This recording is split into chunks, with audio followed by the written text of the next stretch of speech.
Welcome to the one and only complete Sigma guide. In this video, we will discuss Sigma's stats, her talents and their priority for upgrading, optimal gear, strategies and team compositions, ways to counter Sigma, her pros and cons as an employee, and finally a gauntlet showcase. If you enjoyed the video, remember to leave a like, and subscribing is the best way to support me to make more videos like this. Alright, let's get into it. パパ、昨日データベースを調べてたらブロックされちゃったの。 Sigma, our favorite robot daughter trying to learn how to feel emotions, is an SSR mech from the Future Strategy Department. She is a tower, ground type, and all-around attacker.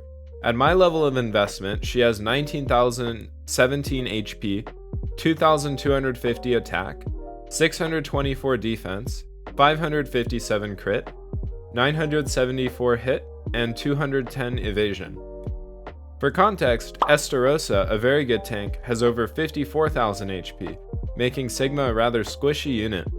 An S-tier DPS employee like Xiaolin has almost 8,000 attack, meaning that Sigma doesn't do too much damage on her own.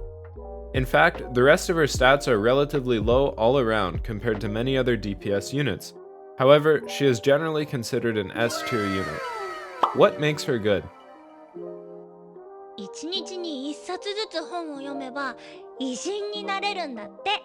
The answer is her talents. Her basic skill isn't too special. It fires an AoE shot that deals AoE damage with 3 valid hits. Upgrading to level 5 increases its damage by 5% every level. Now we're getting into the juicy part.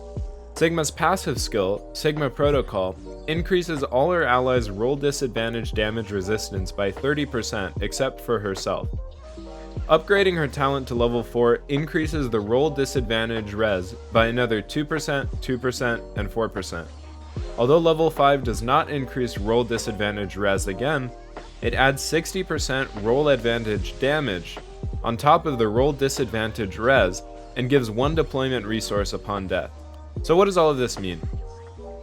Every role has an advantage over another and a disadvantage to another. For example, Striker has an advantage over Ranger, and Ranger has a disadvantage to Striker. According to the Pridwen wiki, the role with the advantage gains a 30% base damage increase called roll advantage damage.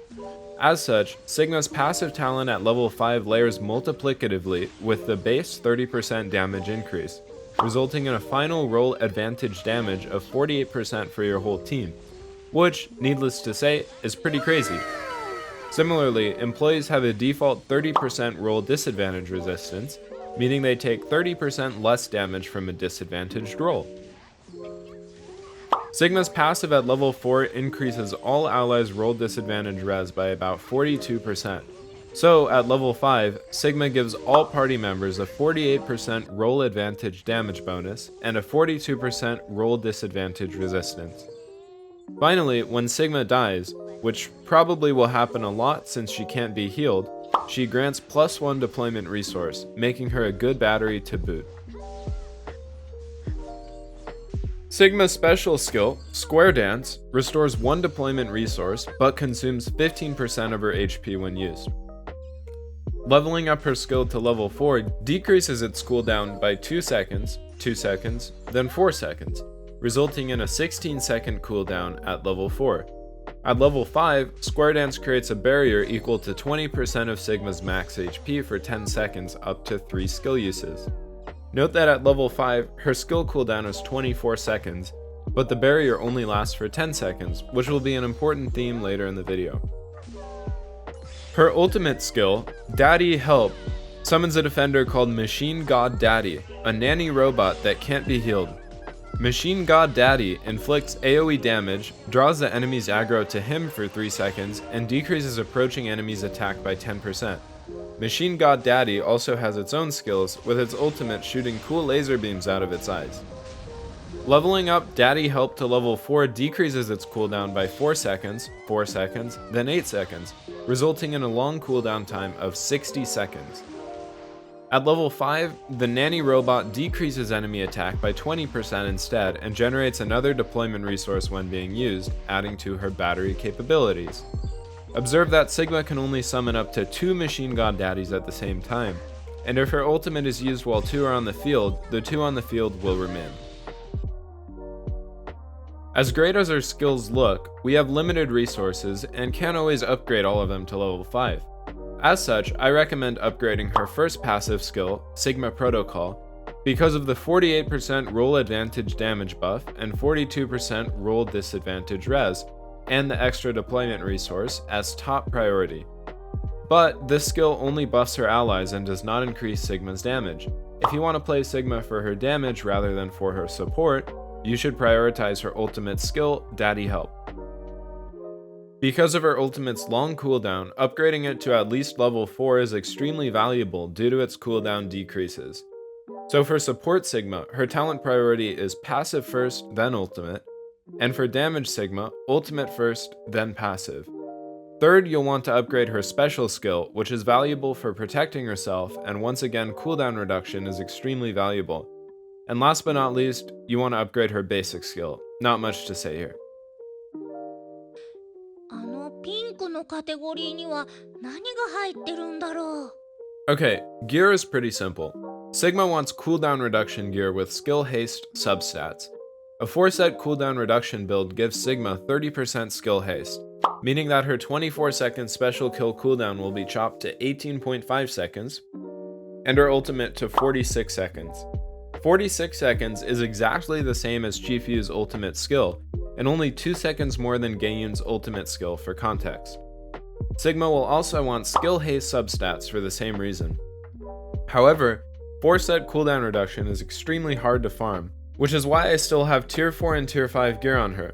So if you can't get your hands on 4-set cooldown reduction, feel free to mix and match for the time being, since the gear will simply be a placeholder, but try to find those skill haste substats.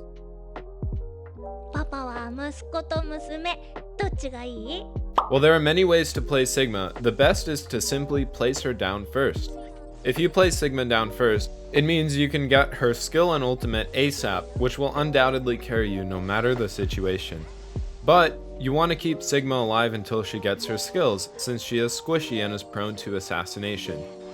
As such, it is important to have a good tank deployed after her, as well as damage to kill the units coming for her. Thus, I recommend deploying Sigma first in your backline, then a tank, then a healer, then a DPS. I personally use Chifuyu, Estarossa, or Twins as a tank, Evelyn or Claudia as a healer, and Gaeyun or Kyle Wong as a DPS. But if you don't have some of those units, there are some great lower rarity substitutions out there. Also, it is important to leader Sigma because she does cost 4 deployment resources. As leader, she then only costs 3, and when her special skill is activated, she generates 1, so at the end of the day she costs 2 deployment resources. All in all, the most effective way to play Sigma is to keep her protected until she gets her ultimate skill, which will generally completely change the tide of the battle. This principle works for PvP and PVE, although in a battle like a raid, you probably don't need to worry about getting her down immediately, since it is a longer, more drawn out battle, even though it is still recommended. There have been so many gauntlet battles where it felt like I was losing, then Sigma summoned Machine God Daddy and I steamrolled the opponent from there. 1日に1冊ずつ本を読めば偉人になれるんだって。 However broken Sigma is, it is important to remember that she does have several counters, primarily assassins. Because players tend to deploy her in the backline, and she sits back there while your other employees sprint forward, she is prone to assassination. Her best counter, who is not out on global yet, is Awaken Na Yubin. Awaken Na Yubin is actually a counter to all towers in PvP and renders Sigma's skill barrier useless by completely cancelling out all barriers. He also debuffs Sigma's skill haste by 30%, which as we discussed before is crucial to her kit. Nevertheless, Sigma by no means will fall off. だから昨日絵本を24万冊も読んだの。 So that brings us to Sigma's pros and cons. First, her pros. She can turn the tide of any battle in an instant. Machine God Daddy is very tanky and draws aggro from enemies. She is a great battery for generating deployment resources. She provides insane roll advantage buffs and debuffs. Even though she can't be healed, she generates a shield for herself. Without being damaged, she summons Daddy twice before she dies to her special. Now her cons. You need good cooldown reduction gear to bring out her full potential.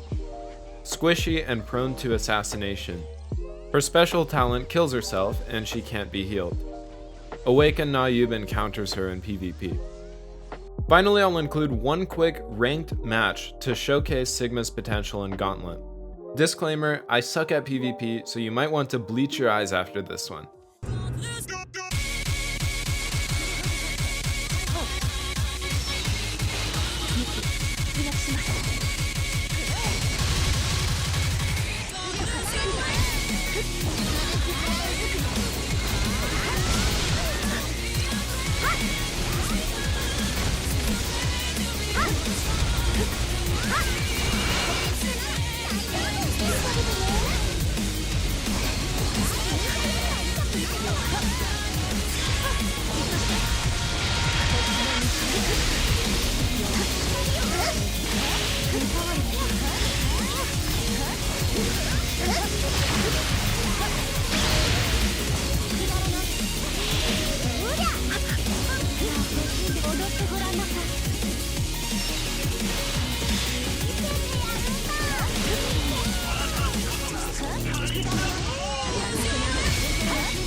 And that has been the complete Sigma guide.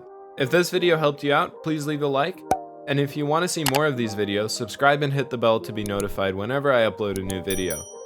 Finally, I have a Discord server where we discuss not only Counterside, but several other games, share memes and art, and overall have a great time. So if you want to come join us, the link will be in the description. Leave a comment if you're also a Sigma enjoyer. Peace.